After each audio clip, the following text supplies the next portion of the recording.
In this video, I'm going to talk about pre-screening borrowers. I'm going to talk about why it is so important for you to get a good seller finance deal, and then also how to go about it. So the reason this is so important is number one, the quality of the borrower that you end up having is going to directly influence the value of your loan. So if you get a high quality borrower that ends up with a good credit score, a good track record, and a good pay history, if you decide to sell your loan eventually, you're obviously going to fetch a much better price for it. The other thing too is if you have a high quality borrower in place, it also saves you the headaches of having to, do loss mitigation, chase them around for payments, or potentially foreclose.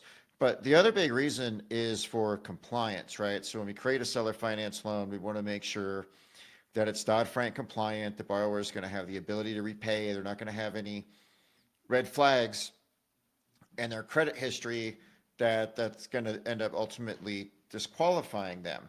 And the reason you need to pre-screen, even though we're going to validate all that stuff in the underwriting process, one of the number one problems that lenders run into when they don't pre-screen a borrower is they find a borrower, they get them under contract to sell the property, they're excited, everybody's happy, and then you begin the underwriting process, and maybe the underwriting process takes a while, and you get all the way through it, and then when the lender finds out at the end that, oh, the borrower is not going to be compliant, there's some red flag that could have been identified earlier in the process, now that lender gets a little bit what I call painted into a corner. They've got to make a tough decision where maybe they either proceed with this loan that's not going to be compliant and a borrower that's going to be sketchy, that's going to be a pain in the butt, that's going to create a devalued loan, or they have to start over and find a new buyer for their property, which nobody wants to do when they get there, let's face it. So we want to avoid staying out of that dark corner by having a simple conversation with the borrower up front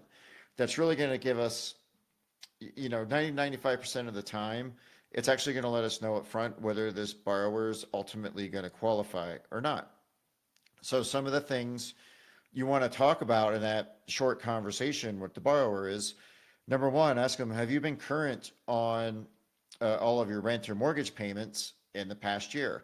If the borrower has a history of missing housing payments in the last year, that's something that could easily disqualify them.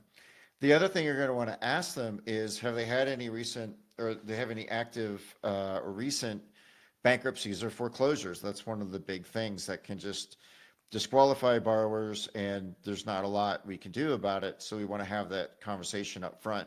Now, if they've had a bankruptcy or foreclosure and it's been in the past, well, then get that information from them, find out how long ago it was, and depending on the situation, the borrower still might be able to qualify. But if it's something very recent or active, then they're probably not. You kind of know you can just sort of stop right there.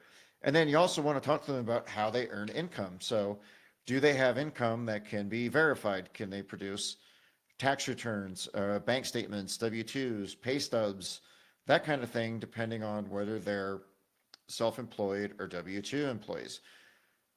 There are a lot of borrowers out there who, do everything kind of in cash, and they might have a lot of income, but it's not documented, and that's not really going to help us from a compliance perspective, right? So that's one of the downsides for borrowers who live that kind of lifestyle.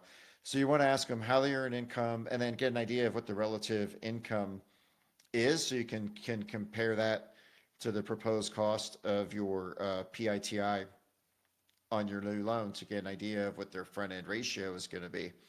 And then you want to ask them about any accounts that are in collections or derogatory, right? Do they have accounts that are in collections, accounts that have been charged off that they may need to clean up or bring current, or get a payment plan in place to make the loan compliant. And then, ask them if there are any outstanding liens or judgments against them as well. And then the other thing that I failed to mention, I should have done up front too, is ask them, do they have a social security number or ITIN?